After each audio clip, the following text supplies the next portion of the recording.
Hello hi అందరికీ good morning. మేమైతే జనవరి 1కి తుంకిపోచమ్మ టెంపుల్కి వెళ్ళాము మా ఫ్యామిలీతో. మా హస్బెండ్, నేను, మా బాబు అయితే రాలేడు. ఇక్కడైతే టెంకాయలు అమ్ముతారు. ఇక్కడైతే చాలా పవర్ఫుల్గా ఉంటుంది దేవత. చెట్టుకి ఆనుకొని ఉంటుంది, అక్కడే ఉంది. టెంపుల్ కూడా అట్లనే కట్టేసినారు.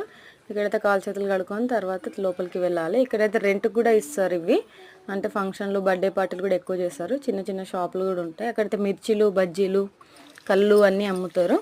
ఇక్కడైతే మా హస్బెండ్ కాలు కడుక్కుంటున్నాడు. లోపలికి వెళ్ళేటప్పుడు ఇక్కడ కడుక్కొని వెళ్ళాలి. ఫస్ట్ అయితే నేను వెళ్తున్నాను.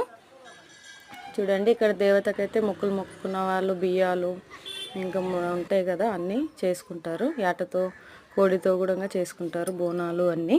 ఇవైతే పిల్లలు కాని వాళ్ళు అట్లా ముడుపులు కడతారు. పిల్లలైన తర్వాత ముడుపులు ఇప్పిస్తారు. మా ఫ్యామిలీలో అయితే ఒకరికి అయ్యారు. ఎవరికైనా కాని వాళ్ళు ఉంటే పిల్లల కోసం వెళ్ళండి. ఆ టెంపుల్ అయితే చాలా పవర్ఫుల్ దేవత. ఇక్కడైతే ఎల్లమ్మ తల్లి ఉంటుంది. ఇక్కడ హలో హాయ్ అందరికీ. మేమైతే జనవరి 1కి తుంకిపోచమ్మ టెంపుల్కి వెళ్ళాము. పోచమ్మ తల్లి ఉంటుంది అక్కడ. చుట్టుపక్కల మొత్తం పొలాలు.